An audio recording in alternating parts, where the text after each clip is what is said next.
Makanya para ulama itu mengatakan, bagaimana kita bisa tidak menghadapi ujian, wong kita pasti akan menghadapi fitnah kok. Fitnah itu setidaknya 4, ujian itu 4 Pak.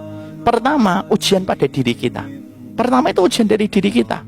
Kita diuji dengan kelemahan, penyakit, penderitaan. Itu pasti dirasakan oleh manusia. Hatta Nabi kan diberikan ujian pada dirinya kan. Nabi itu kalau sakit, sakitnya 2 kali sakitnya kita. Wa inni la'u'aku kama yu'aku bihi rajulaini minkum.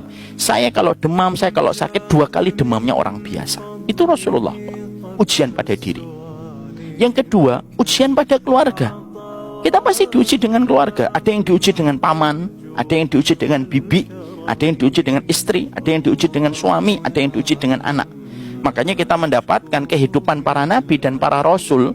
Mereka itu semuanya mendapatkan ujian. Ada yang diuji dengan anak, Nabi Nuh. Ada yang diuji dengan istri, Nabi Lut. Ada yang diuji dengan bapak, Ibrahim. Ada yang diuji dengan suami, Asyah binti Muzahim. Ada yang diuji dengan paman, Rasulullah. Kalau kita berpikir secara logika, kenapa sih kehidupan para nabi dan para rasul tidak ideal?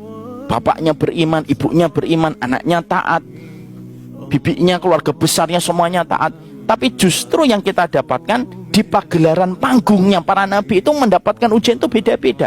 Supaya manusia itu sadar, wong nabinya aja diuji dengan keluarga, kok apalagi kita? Bukan nabi, bukan rasul. Itu fitrah. Ujian itu kalau tidak datang dari diri, datang dari keluarga. Atau yang ketiga, ujian itu datang dari kehormatan. Kehormatannya dia dilecehkan orang Pak. Kita ini pasti akan mendapati ada orang-orang yang mencela Pak. Makanya wailul likulli humazatil lumazah. Kenapa ayat itu Allah turunkan surat Al-Humazah? Ya karena Allah ingin meluruskan manusia. Karakternya manusia itu suka mencela. Ada yang kaya dikit dicela, ada yang begini dikit dicela ya. Akhirnya apa? Allah turunkan wailul likulli humazatil lumazah. Kenapa? Ada orang yang mencela kehormatan kita.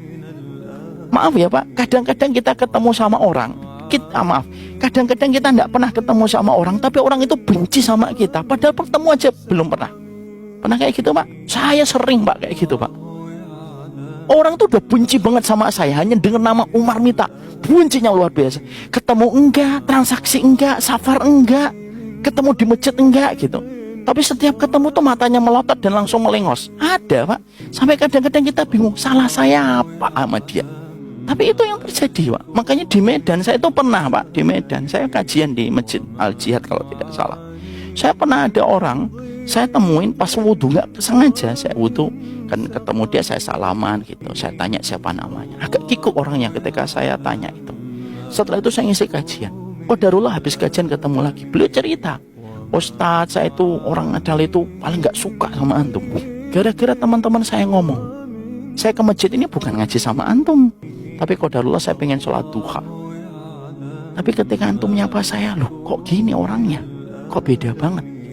Itu menceritakan kepada kita, banyak orang yang nggak suka dengan kehormatan kita Pak. Padahal kita nggak pernah ngutik-ngutik kehormatan dia. Ada orang yang saya datengin, saya ketika dia mencela kehormatan saya tanya, saya mencela kehormatan bapak enggak? Saya pernah nodai kehormatan istri bapak atau anak-anak bapak atau profesi bapak enggak? Enggak Ustaz.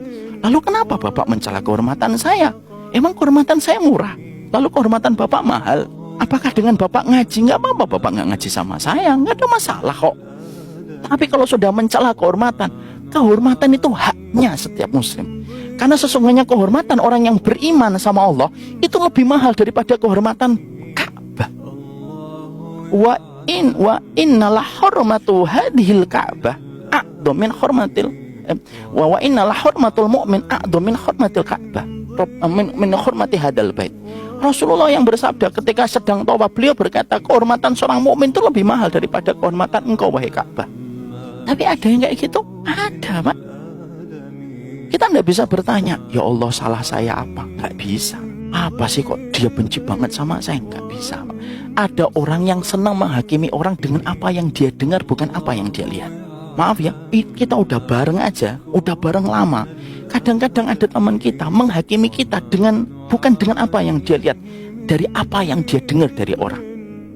Tapi itu menegaskan yang ketiga, ada orang yang mereka itu menjadi ujian kita pada kehormatan kita.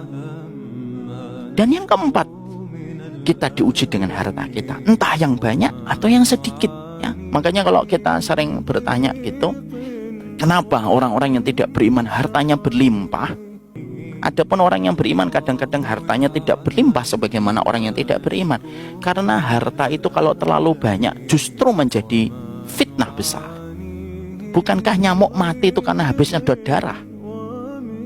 Tapi kalau nyamuk belum dapat darah, dia terbang ke sana kemari, itu lincah, Pak. Berapa kali kita tepok tangan kita yang panas, nyamuknya masih berdiri ngeliatin kita di atas. Tapi sekalinya dia nyedot darah terlalu banyak, udah dia disentil dikit terbang, sentil lagi dia terbang, dia nggak bisa terbang, akhirnya mati, Pak. Karena memang Allah itu terkadang tidak memberikan harta yang banyak kepada orang yang beriman, karena Allah tahu orang beriman kalau mendapatkan dunia itu justru cobaannya berat. Makanya harta itu yang pas, kayak air itu, Pak. Air itu kalau satu kolam enak kita pakai, satu bak enak kita pakai. Tapi kalau airnya itu satu lantai, kan bingung mau ngapain air itu satu lantai, sampai lantai satu kita tenggelam. Dan itu adalah ujian pada harta. Empat-empatnya dapat, Pak.